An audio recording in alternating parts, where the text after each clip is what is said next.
Bem-vindos à minha casa, meus irmãos. Elevar o nosso pensamento a Deus, nosso Pai Criador, agradecendo as oportunidades que nos proporciona.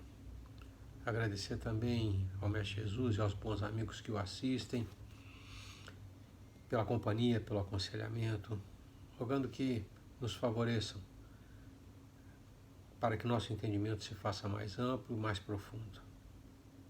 Que a paz do Mestre Jesus inunde os corações dos nossos irmãos, que a luz do Mestre se derrame sobre a nossa reunião, nosso ambiente de trabalho. Que assim seja. Nós estamos estudando a parte 4 do Livro dos Espíritos, capítulo 2, né? E nós paramos a nossa leitura na questão 982. Hoje nós retomamos a nossa leitura, né? Iniciando pela questão 983, já a temática penas temporais. Nós estimamos que vamos conseguir avançar nesse tema. Se bobear, a gente consegue entrar no próximo tema, né? Vamos conduzir devagarinho, né, para que as ideias nós consigamos explorar as ideias ao máximo. Vamos lá então. Então, os irmãos vão se lembrar, né, que na última leitura nós encerramos a temática natureza das penas, né? E hoje nós vamos entrar nas penas temporais. A temática que abrange, após ver a natureza das penas, né, a correlação que elas guardam com a nossa atitude, com o nosso procedimento, né? E falando efetivamente das angústias, das aflições, né, que nos acometem, né, no plano físico e também no plano espiritual. Vamos lá. A questão 983, Kardec pergunta assim: não experimenta sofrimentos materiais o espírito que expia suas faltas em nova existência? Não sofre materialmente, né, o espírito que expia suas faltas quando reencarnado, vamos colocar assim? Prossegue ele, questionando ainda: será então dizer-se depois da morte, será então exato dizer-se que depois da morte só há para a alma sofrimentos morais? O espírito orientador responde assim: é bem verdade que, quando a alma está reencarnada, as tribulações da vida são-lhe um sofrimento, mas só o corpo sofre materialmente. As dores relatadas, ou melhor dizendo, as dores relacionadas, né, a sensações próprias, né, dos sentidos corpóreos, se encerra, essas dores se encerram, né, com a falência do corpo, com o falecimento do corpo. Então, essa máxima nós não podemos perder de vista, né? Então ele diz: é bem verdade que quando a alma está reencarnada, as tribulações da vida são um sofrimento, mas só o corpo sofre materialmente. Prossegue: falando de alguém que morreu, costumais dizer que deixou de sofrer. Nem sempre isso exprime a realidade. Como o espírito está isento de dores físicas relacionadas com os sentidos do corpo. Porém, tais sejam as faltas que tenha cometido, pode estar sujeito a dores morais mais agudas e pode vir a ser ainda mais desgraçado em nova existência. O mal rico, ele exemplifica, o mal rico terá que pedir esmola e se verá a braços com todas as privações oriundas da miséria. O orgulhoso com todas as humilhações. O que abusa de sua autoridade e trata com desprezo e dureza os seus subordinados, se verá forçado a obedecer a um superior mais ríspido do que ele foi. Todas as penas e tribulações da vida são expiação das faltas de outra existência, quando não a consequência das da vida atual. Logo que daqui houverdes saído, compreendê-lo-eis.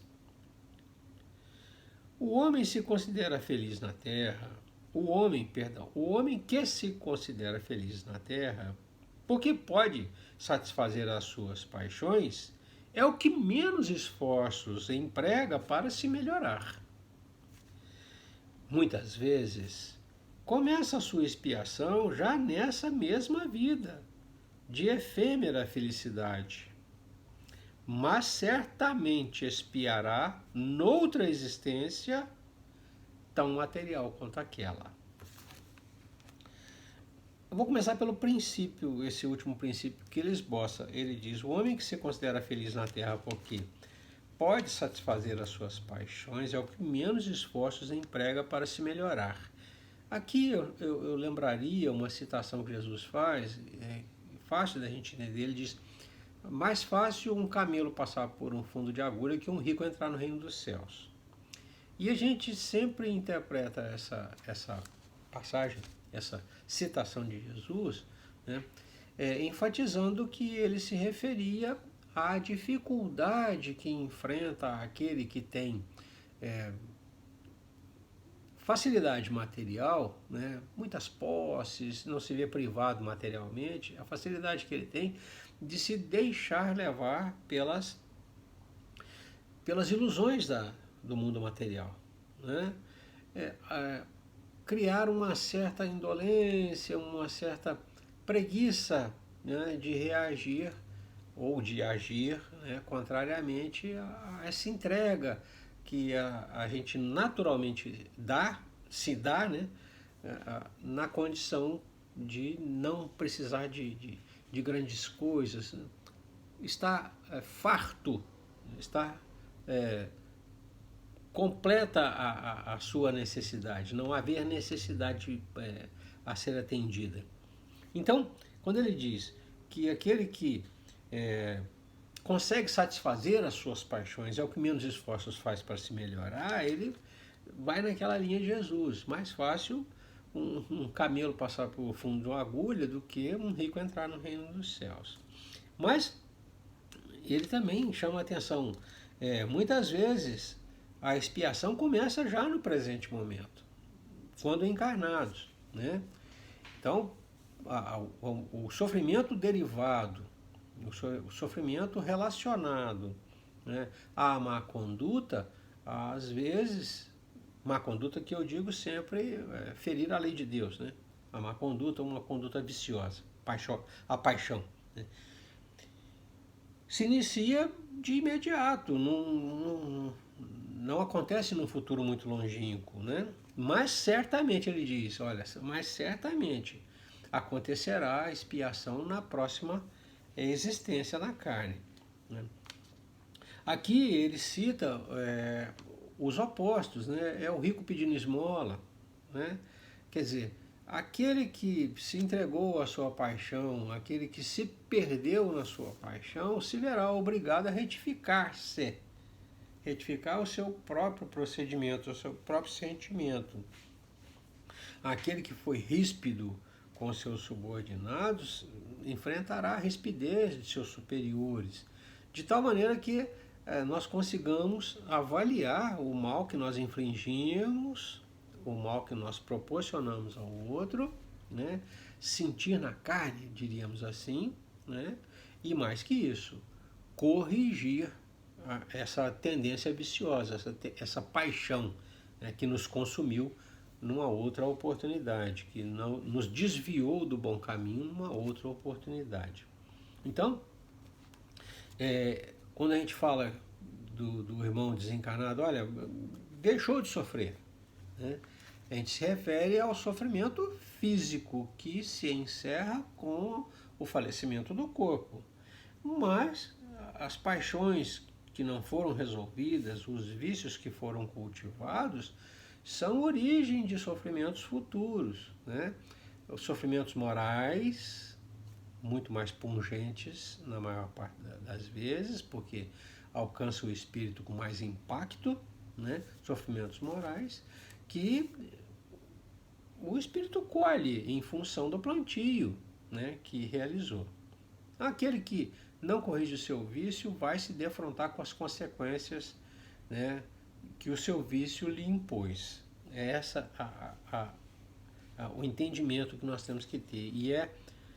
E é o alerta, né, para que a gente não se acomode, né, para que a gente não se dê por satisfeito, né, na condição que está. Existe sempre alguma coisa que a gente pode fazer por nos melhorarmos, né? Muito bem. Na questão 984, prosseguindo, né, Kardec pergunta: as vicissitudes da vida são sempre a punição das faltas atuais? Não entendam punição, né, como sendo um castigo, né, estipulado pessoalmente por Deus, julgando a nossa atitude. Vamos lembrar lá de trás, a gente tem que lembrar sempre o que o Espírito nos disse lá atrás. Ele disse, olha, Deus tem as suas leis a organizar o universo. Se você as infringe, você é culpado.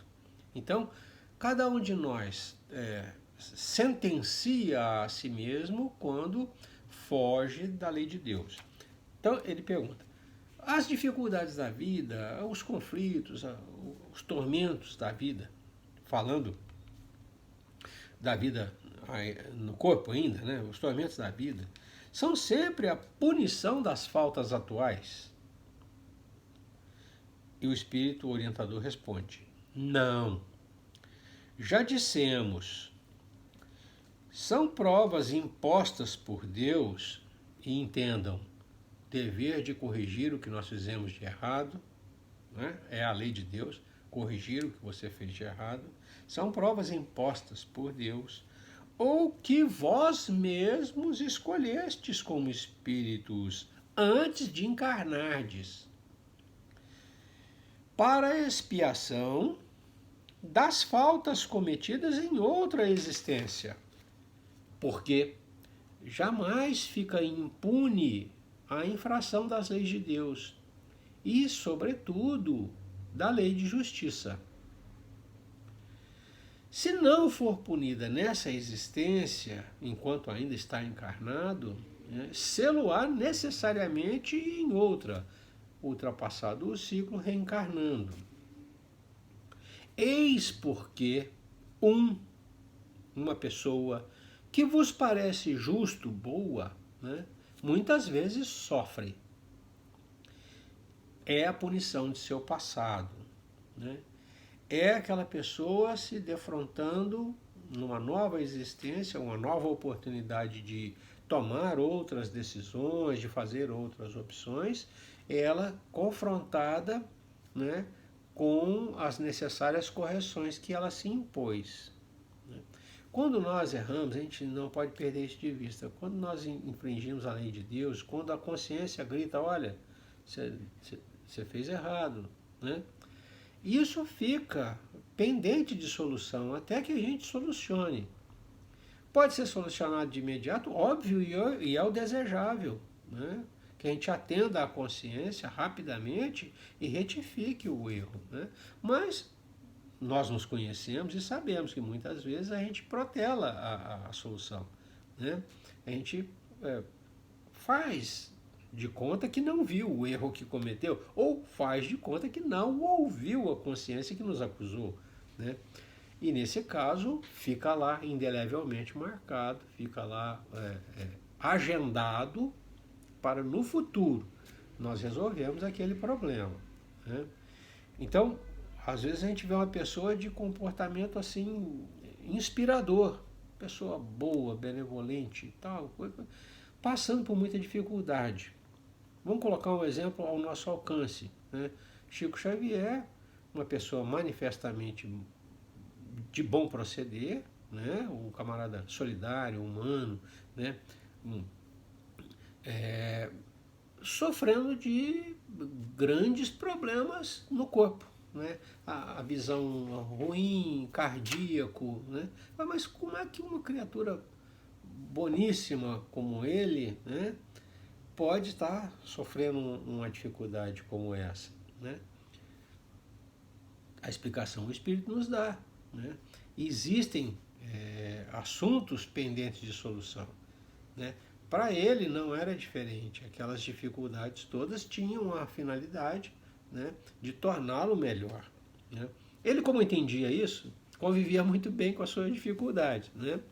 A gente que não tem essa compreensão tão perfeita, via de regra a gente regateia, não, é injusto, né? Mas o Espírito coloca, olha, jamais fica impune a infração à lei de Deus, sobretudo a lei de justiça, da lei de justiça. Se não for punida nessa existência, sê-lo-á na próxima, né? Então, eu acho que deu para a gente entender direitinho a relação entre o compromisso e o ressarcimento, né? Prosseguindo, Kardec pergunta: constitui recompensa a reencarnação da alma em um mundo menos grosseiro? As palavras punição e recompensa têm, às vezes, uma conotação de discricionariedade, como se Deus escolhesse recompensar ou punir, né? Não, não é isso, né? Não entendam assim, jamais. Então a palavra recompensa aqui, o Espírito faz questão de reduzir a sua verdadeira grandeza, vamos dizer assim. Ele diz assim, então a pergunta: constitui recompensa a reencarnação da alma em um mundo menos grosseiro, em um mundo mais tranquilo, vamos colocar assim, com a matéria mais apurada, né? E o Espírito Orientador responde: é a consequência de sua depuração. Então, já está organizado que na medida em que você melhore a condição, a sua condição moral, a sua reencarnação, né, se dará numa condição melhor. Então, melhorou moralmente, melhora materialmente. É essa ideia. E ele prossegue: porquanto, à medida que se vão depurando, vão se purificando, se melhorando, os espíritos passam a encarnar em mundos cada vez mais perfeitos, até que se tenham despojado totalmente da matéria e lavado de todas as impurezas, para eternamente gozarem a felicidade dos espíritos puros no seio de Deus. Então, recompensa não é uma coisa discricionária, é o trânsito natural. Na medida que a gente se melhora moralmente, a gente também muda o campo, vamos dizer, onde a gente vai continuar, né, a tarefa de progresso nossa, de busca de melhoria. E isso acarreta uma condição melhor também no ambiente em que a gente passa a transitar, o mundo que a gente vai reencarnar. Existe uma notinha, uma explicação, né, de rodapé, ele diz assim: nos mundos, é um comentário, nos mundos onde a existência é menos material do que neste, menos grosseiras são as necessidades e menos agudos os sofrimentos físicos. Lá, nestes mundos, os homens desconhecem as paixões más, que nos mundos inferiores os fazem inimigos uns dos outros. Nenhum motivo tendo de ódio ou de ciúme, vivem em paz, porque praticam a lei de justiça, amor e caridade. Não conhecem os aborrecimentos e cuidados que nascem da inveja, do orgulho e do egoísmo, causas do tormento da nossa atual existência terrestre. Então, a purificação, a melhoria no campo do sentimento, né, do pensamento, acarreta obrigatoriamente uma mudança também, né, no nosso círculo de convivência, vamos dizer assim, né? E essa melhoria individual que nos coloca num outro ambiente, nos coloca também em contato com uma nova, uma nova atmosfera, né? Onde as paixões, o ódio, o ciúme, a inveja não existem. Então, é um mundo melhor, né? É essa compreensão que nós temos. É um ambiente, é uma atmosfera melhor. Consequência da nossa melhoria individual. Tá? Não é discricionariedade, não é escolha pessoal de Deus. É a regra. A questão seguinte, a 986, né, prosseguindo nessa linha, o Kardec pergunta: pode o espírito que progrediu em uma existência terrena reencarnar alguma vez no mesmo mundo, ao invés de ir adiante, se manter naquele mundo, mesmo tendo progredido? E o orientador responde: sim, pode, desde que não tenha logrado concluir a sua missão.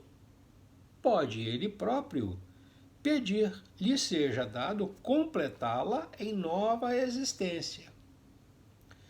Mas então, tendo progredido, já não está sujeito a uma expiação. Ele já progrediu, né?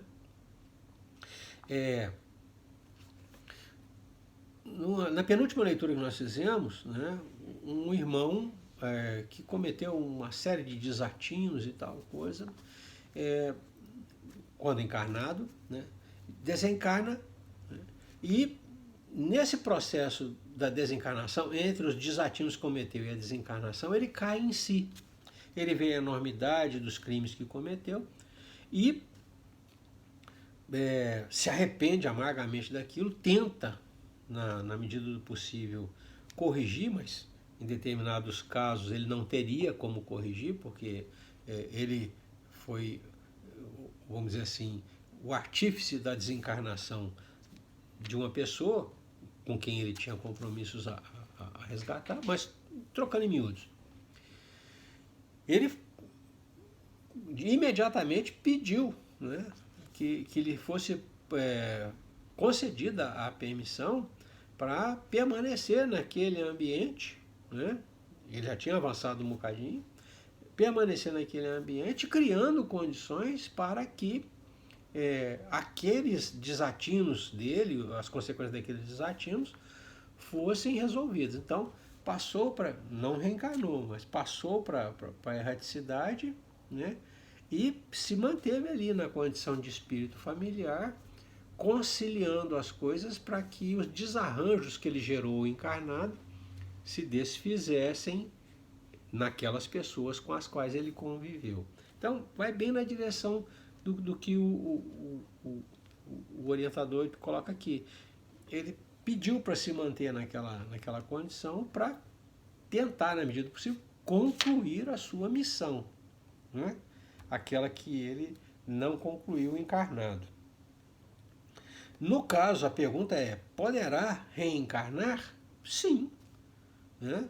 Se a condição necessária para a conclusão da missão, né, for no campo da matéria, for novamente no plano físico, ele reencarnado, poderá reencarnar naquele mesmo ambiente, mesmo tendo progredido, tendo se purificado, se melhorado, vamos dizer, se purificado não, se melhorado. Tá? A 987 fala dos, vamos chamar, nós começando aqui, daqueles que não vão nem para um lado nem para o outro, né? Então, são os indiferentes. Né? Pergunta o Kardec, que sucede ao homem que, não fazendo o mal, também nada faz para libertar-se da influência da matéria? Continua ainda apegado à matéria. Não é um homem mau, mas é materialista. Pois que nenhum passo dá para a perfeição, diz o Espírito, não se melhora, não avança no campo da moralidade, tem que recomeçar uma existência de natureza idêntica à precedente. E aqui a gente chama atenção. Fica estacionário.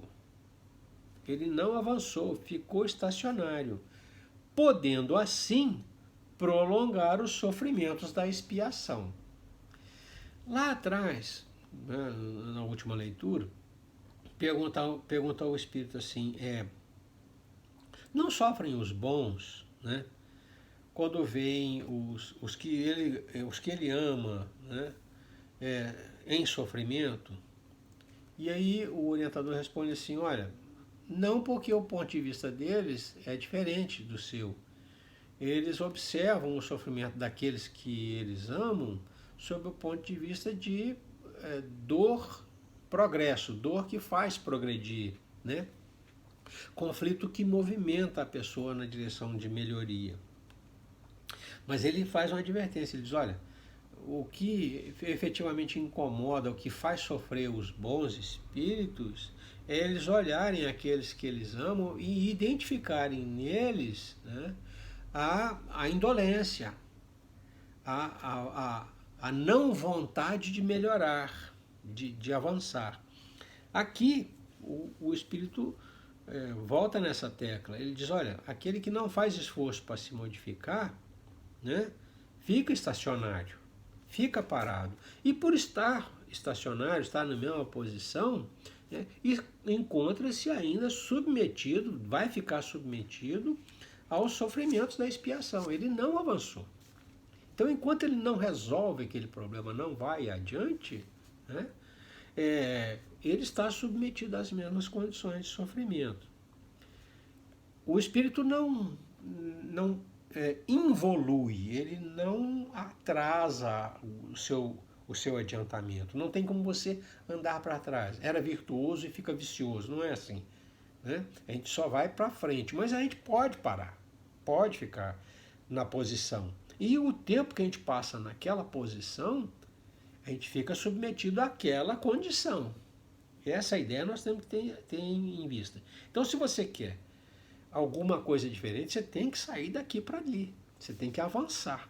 Se você se mantiver aqui, vai permanecer tudo igual. Essa é a colocação que o Espírito faz.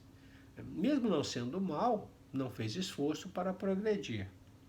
Enquanto não avança, fica parado, está submetido às mesmas condições. Está estacionário, se mantém na mesma condição de sofrimento. Tá? A questão seguinte, né, o Kardec pergunta, há pessoas cuja vida se escoa em perfeita calma, que nada precisando fazer por si mesmas, se conservam isentas de cuidados. Provará essa existência ditosa que elas nada têm que expiar de existência anterior? São os felizes da terra, né?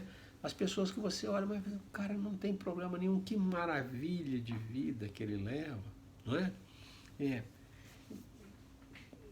Ele está contente com tudo, tudo o que ele necessita está atendido, né? Aí o espírito orientador já começa demolindo essa visão que a gente tem, que é sempre uma visão parcial, né? O que a gente vê não necessariamente é o que é.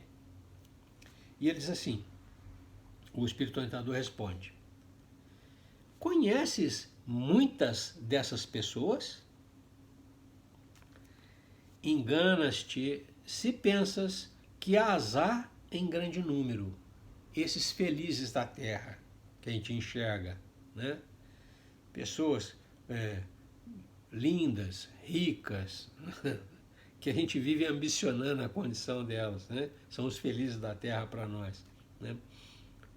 Não raro, a calma é apenas aparente.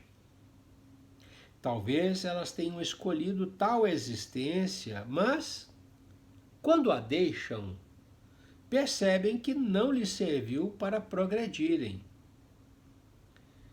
Então, como o preguiçoso, lamentam o tempo perdido.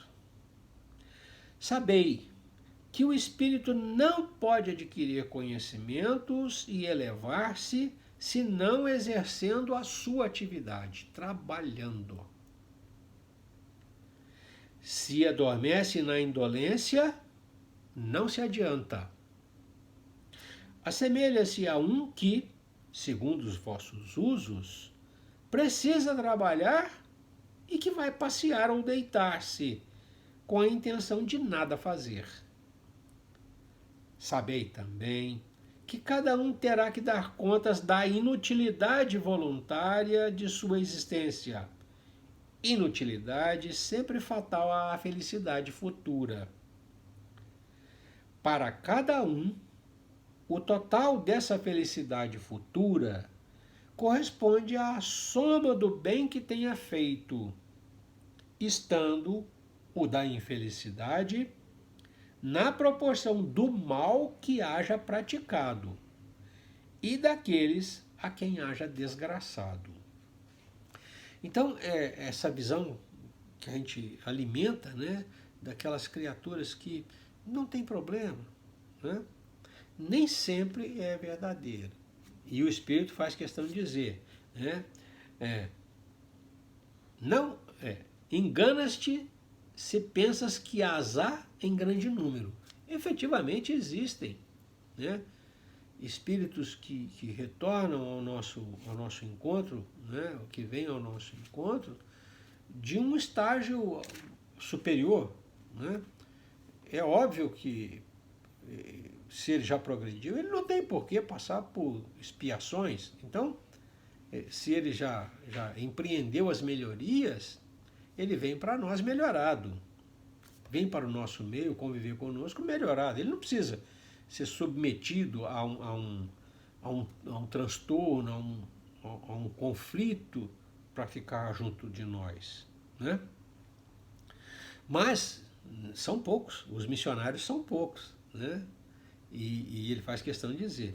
E ele faz assim, ó, o espírito só cresce em conhecimento, né, e em moralidade, adquirir conhecimento e elevar-se, se não exercendo a sua atividade. Então, o trabalho, o movimento, o envolvimento, né, com as outras pessoas, com as situações, é que nos permite a melhoria, o progresso. Os felizes da terra que nós enxergamos, né, não são tão felizes assim, né? É essa a mensagem que o Espírito coloca para nós. É a sua visão distorcida do que seja felicidade. A questão 989, né, Kardec pergunta: pessoas há que, se bem não sejam positivamente más, não são efetivamente más, tornam infelizes pelos seus caracteres todos os que a cercam. Que consequências lhes advirão disso? Pessoas que não são, quando ele diz não são más, são pessoas que efetivamente não fazem o mal a outra pessoa, mas que pela sua própria natureza, né, desagradam, são pessoas desagradáveis, vamos colocar assim, né?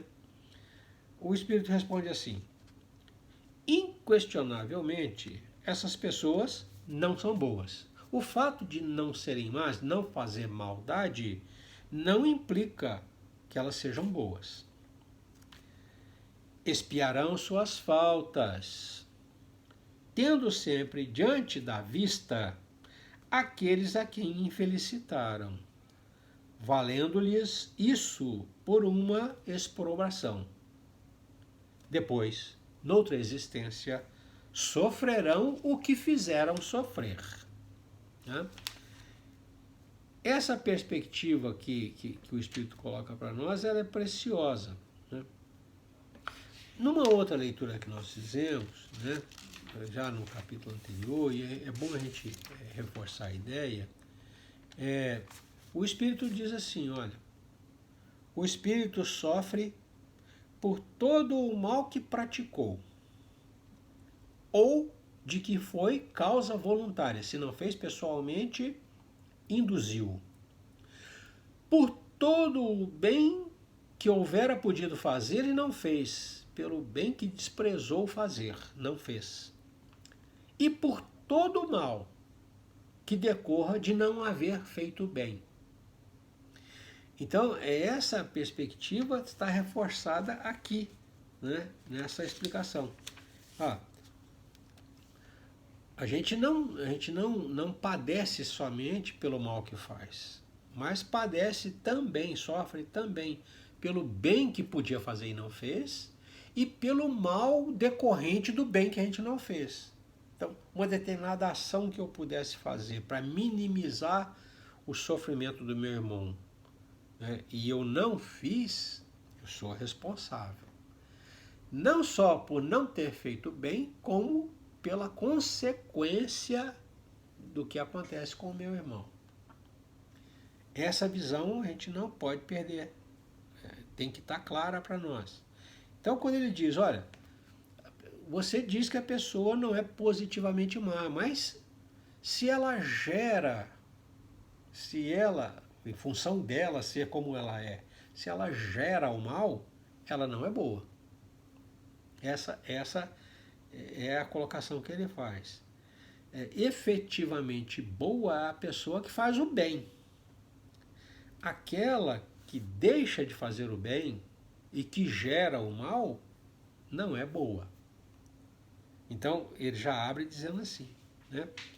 E ele reforça a ideia lá de trás, quer dizer, a responsabilidade que a gente tem. Então, se nós não fazemos o bem que podemos fazer, nós estamos gerando mal. E seremos responsáveis por isso. Não podemos alegar que não desejávamos o mal. Nós não agimos para fazer o bem. Né? Então, isso tem que ficar bem claro para a gente. Na sequência, e a gente entra em outro tema, eu vou começar, nós temos um pouquinho de tempo, né? Eu vou bater só 3 perguntinhas, né? Ainda em cima dessa perspectiva de punição, tal coisa. Erro e punição, né? A gente vai para um outro lado, a corrigenda, a expiação e o arrependimento. Muito se fala, né? Provas de expiação, isso aqui tem... Expiação e arrependimento. Expiação a gente tem que entender que é a correção.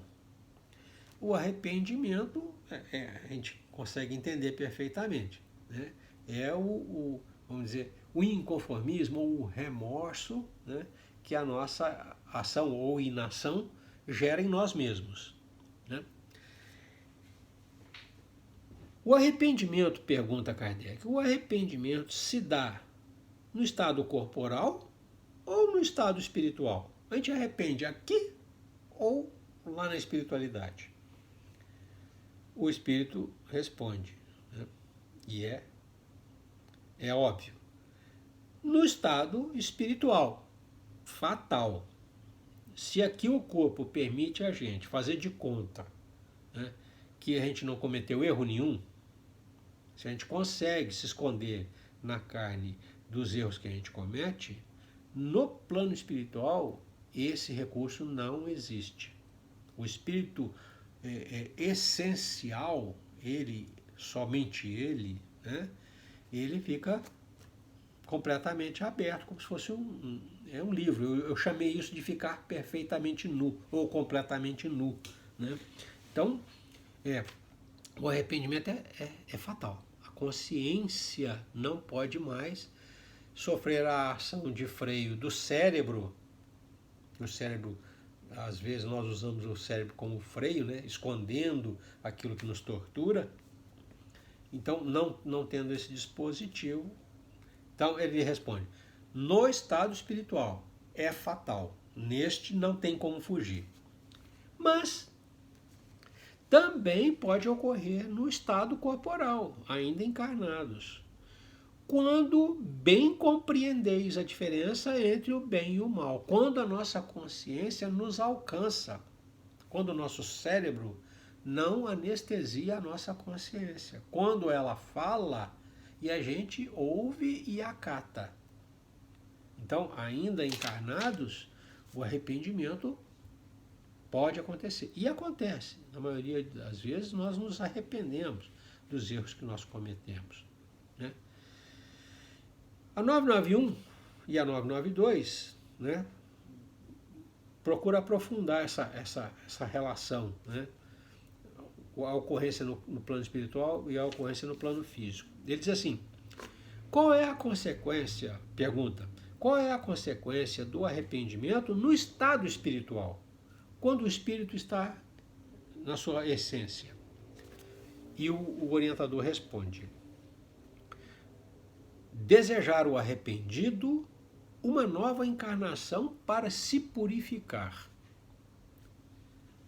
O espírito compreende as imperfeições que o privam de ser feliz e, por isso, aspira a uma nova existência em que possa expiar suas faltas. Muita gente fala daquela figura das crianças briguentas, né? Das crianças mal educadas que dizem, não pedi para nascer, e aí falam, não, você não pediu, você implorou. Essa resposta que o Espírito dá à questão 991 é essa questão que se coloca muitas vezes, os palestrantes colocam para nós muitas vezes.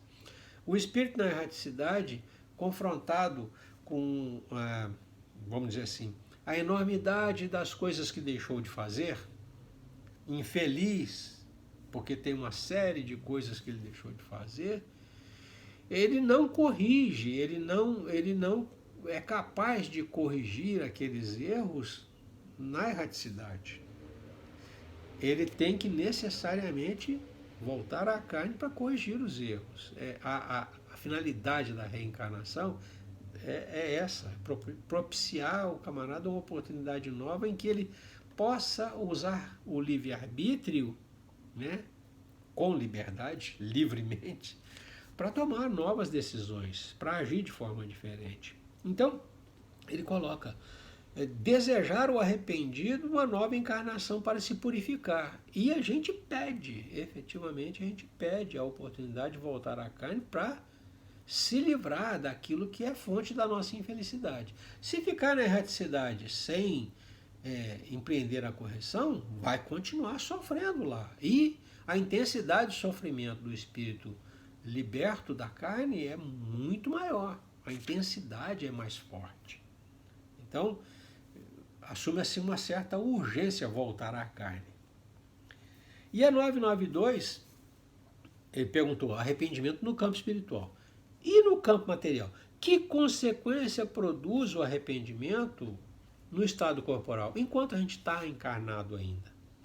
E aí o orientador responde, fazer que, já na vida atual, o espírito progrida se tiver tempo de reparar as suas faltas.